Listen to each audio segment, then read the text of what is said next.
La rentrée était au menu des discussions du Conseil de défense hier. Ce soir, Jean Castex est attendu à 18h pour une conférence de presse.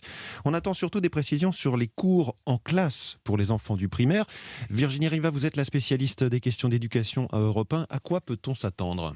Écoutez, à ce stade, on s'oriente vers la fermeture de classe dès l'apparition d'un seul cas, soit un protocole sanitaire strict. C'est celui qui a été testé pendant une semaine avant la fermeture des classes, mais seulement dans les 19 départements qui étaient alors confinés. Là, ça pourrait s'appliquer à tout le monde. Côté éducation nationale, on sait à quel point c'est compliqué à mettre en œuvre, mais le message qui sera martelé par Jean-Michel Blanquer aujourd'hui, c'est qu'on veut une école sûre, le retour au protocole antérieur, soit la fermeture d'une classe avec 3 cas de Covid, semble de moins en moins privilégié ces dernières heures, même si le ministère a dit hier soir au syndicat des personnels de direction que la décision entre les deux scénarios ne serait véritablement prise qu'aujourd'hui. On le comprend bien, en réalité c'est un enjeu énorme pour le gouvernement, attendu au tournant sur la rentrée.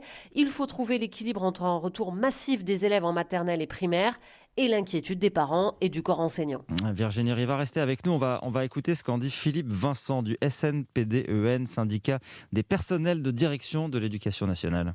Il est évident que si on était sur un cas, une fermeture, on passerait sans doute de 1000 fermetures à 2000, à 3000, à 5000, voire à 8000 comme on l'a connu avant la période de vacances. Donc il est évident que l'application de cette mesure aurait un effet multiplicateur très important. Les élèves se retrouvent isolés à la maison de 7 à 10 jours, ça dépendra sur quel protocole on pourrait être.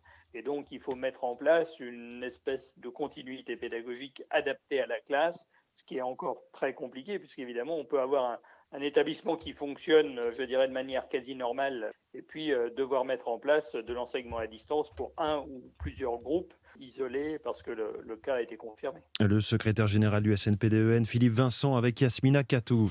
Virginie Riva, je vais revenir vers vous. Pour amortir en quelque sorte ces contraintes, le gouvernement mise sur les autotests ? Oui, le ministère de l'Éducation nationale en a commandé 52,5 millions selon nos informations. L'idée dès lundi serait de les déployer auprès des personnels de l'Éducation nationale, pas des élèves, car la Haute Autorité de Santé ne les recommande que pour les plus de 15 ans.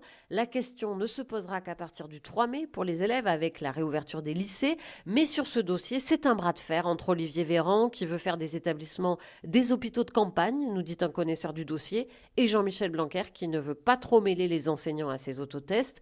Également sur la table, une montée en puissance des tests salivaires. Avant ce confinement, 300 000 tests étaient proposés par semaine. Là, l'idée, c'est d'en avoir 1 million par semaine, proposés en priorité dans les zones où le virus circule intensément. Merci Virginie Riva. Rendez-vous donc à 18h sur Europe 1 pour le suivi des annonces de Jean Castex tout au long d'Europe Soir avec Julien Bugier jusqu'à 20h.